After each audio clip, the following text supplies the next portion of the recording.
美国陆军打算裁减特种作战部队，数量达到3000人，占据总数的10%，其中也包括绿色贝雷帽。这是美军最精锐的特种作战部队，一直在世界各地执行最危险、最敏感的任务。在越南的丛林到巴格达的小巷，都能看到他们的身影。这就有一个问题：美军为什么要裁减特种作战部队？绿色贝雷帽的实力又有多强？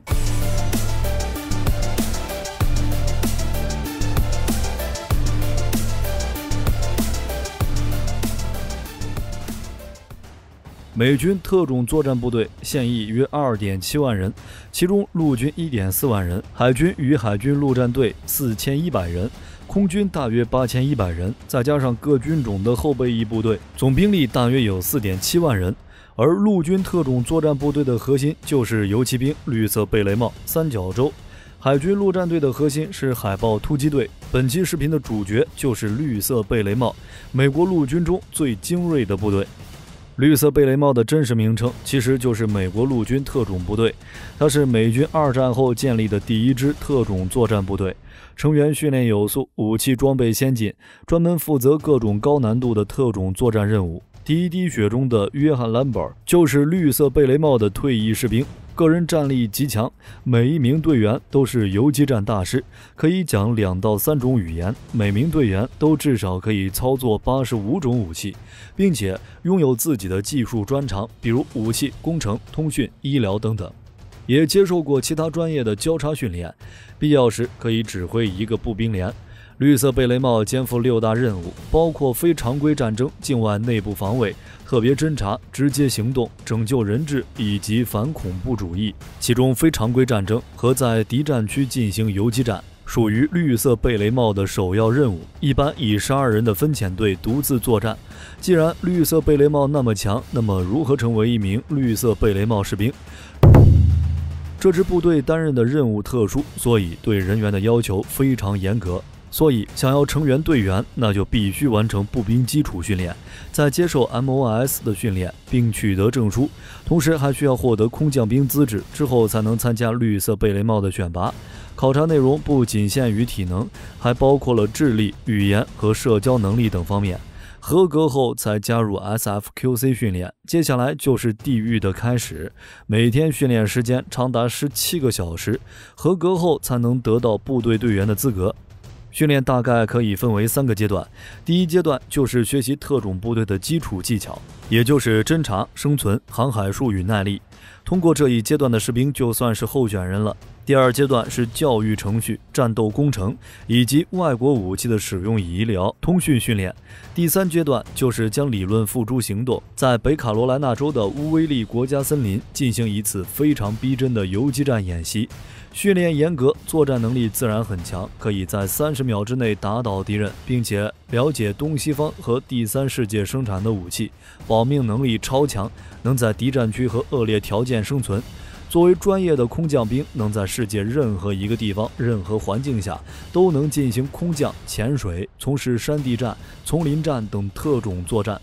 同时，绿色贝雷帽也都是武器专家，可以操纵85种武器。处于敌方境内时，除了标准的美国陆军步兵武器外，还能使用那些敌人无法辨识的武器，比如古斯塔夫冲锋枪、麦德森冲锋枪，甚至是 MP40 以及前苏联的武器，还有现在已经淘汰的施泰格 GB 9毫米手枪。这种武器对劣质弹药有极大的宽容度。如果在远距离交战时，这或许是绿色贝雷帽唯一能得到的弹药。战力强，战绩自然不会少。第一次海湾战争中，绿色贝雷帽被派到伊拉克，配属多国部队的营役级单位，发挥了极为重要的作用。在开战前就已经潜入到伊拉克境内，秘密监控敌军动向，其中一个作战小组甚至渗透到距离巴格达不足100公里的地方进行侦察，获取了相当重要的情报。值得一提的是，绿色贝雷帽的编制很特殊，不是普通的团、营、连、排，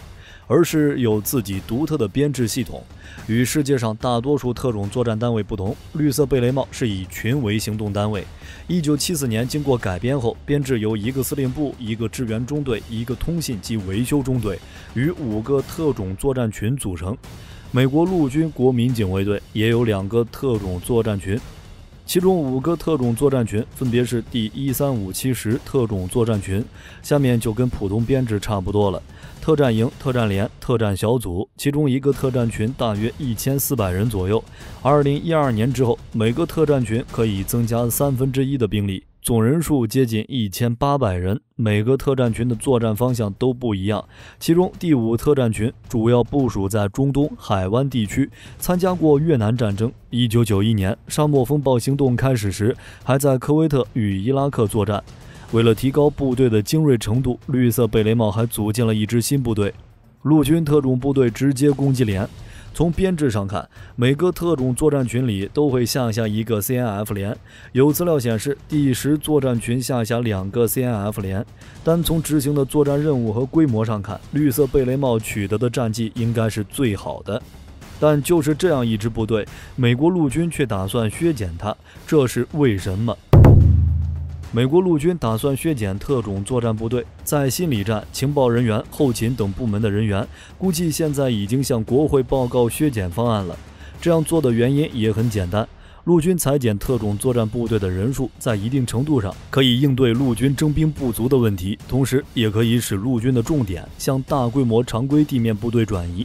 说实话，美国陆军的征兵问题已经持续很多年了。2023年，陆军依旧没实现6.5万的征兵目标，缺口达到1.5万人。预计到2025年，美国陆军的总人数会从现在的45.3万人减少到44万人，之后会越来越少。而特种作战部队就是造成这种缺口的因素之一。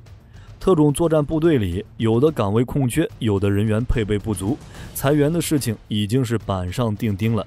同时，这次部队精简也标志着五角大楼一个新时代的开始，属于是美国陆军转型的一部分。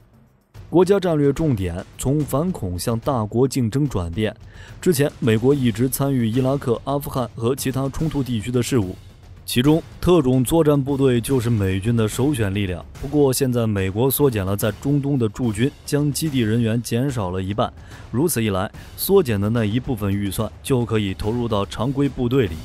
不过削减特种作战部队不代表彻底放弃，美军正在研究能够提升单兵战场生存的装备。在防护方面，美军为特种作战部队开发了钢铁侠套装，正式名称为战术突击轻甲，这是专门供特种作战人员使用的高度智能化单兵装备。还有一种特种作战部队使用的智能瞄准镜，可以辅助射手计算出最佳瞄准点，大幅度提升命中率，甚至可以反制无人机。值得一提的是，美国战略转变早就开始了。2018年，美国国防部发布国防战略报告，宣布美国将为大国竞争做好准备。与此同时，美国在中东等地区的驻军逐渐减少，海外经济行动预算从2020年以后也逐年压缩。比如2023财年，美国要求在伊拉克与叙利亚的坚定决心行动仅提供建议、协助和支持任务，不直接参与作战，直接省了15亿美元的经费，同时还降低支持战区的间接成本，比如预备役动员和设备重置等55亿美元，将海外应急行动预算缩减20%以上。美国当年的反恐行动，除了非洲索马里还采用直接军事打击的手段外，在也门、叙利亚、伊拉克、黎巴嫩等地区的驻军基本上都只担负协助、指导等非作战任务。而在沙特、约旦这些相对安全地区的驻军只担负对恐怖分子的域外打击任务，大大降低了军事力量的使用强度和成本。这些削减的驻军与经费大多都跑进了欧洲这边。在欧洲方向，2014年至今，美国年均投入约40亿美元，用于支持针对俄罗斯的欧洲威慑倡议。后来还取消了驻德美军2.5万人的上限。2021年9月，驻欧美军总数约为8.8万人，约占美海外驻军的34%。俄乌战争爆发后，美国继续向欧洲增派部队，目前常驻欧洲美军人数已经达到了10万人，这点在预算上也能看出来。2017年到2023年，美国国防部的预算从6060亿美元增加到了7730亿美元。从阿富汗和中东地区撤军，军费反而增加，目标指向已经很明显了，为军队转型提供保障。毕竟无论是哪一个军种，转变就意味着花钱。就比如陆军，为了保证地面力量主导地位，能满足大国竞争的需求，推出了陆军现代化战略，在2030年之前优先发展远程精确火力、下一代战车、未来垂直起降飞行器等等。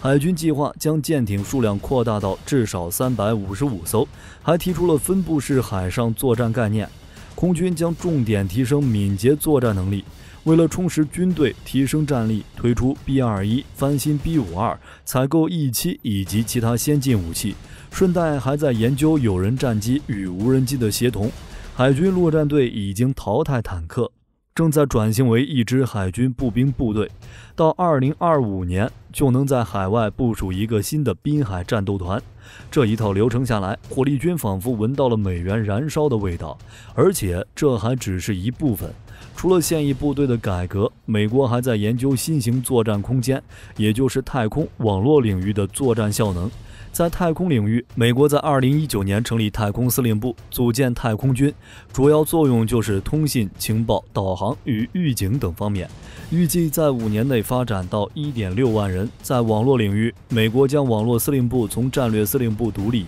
升级为美国第10个1级作战司令部。在作战概念上，美国也提出了不少新花样，陆军的多域战、空军的敏捷作战部署、海军和海军陆战队的分布式海上作战等等。可以说，美军的作战方式开始从过去的网络中心战向决策中心战进行转变，打算依靠对抗环境下的信息优势和决策优势，获取并长期维持军事竞争优势。不过需要注意的是，针对大国作战，美国的准备并不是很充分，理论运用到实际会有一个漫长的过程，也就是装备编制和作战思想的调整。就比如现在的美军还有弹药库存紧张、兵源不足、军力提升缓慢等问题，其因为国防工业整合，武器制造商在减少，同时在高超音速导弹方面的研发也并不太顺利。太空军在规模、能力、战备方面都比较薄弱，无法满足当前的作战需求。可以说，能使美军取得战场优势的尖端武器，到本世纪30年代才能准备就绪。不过，让火力军来说，美国现在的军事实力已经很牛了，慢慢等也没什么。好了，这期视频到这儿就结束了。各位觉得绿色贝雷帽与海豹突击队相比，谁更强一点？可以在视频下方留言，大家一起讨论。如果视频有不对的地方，各位也可以在下方指正。我是火力军，下期见。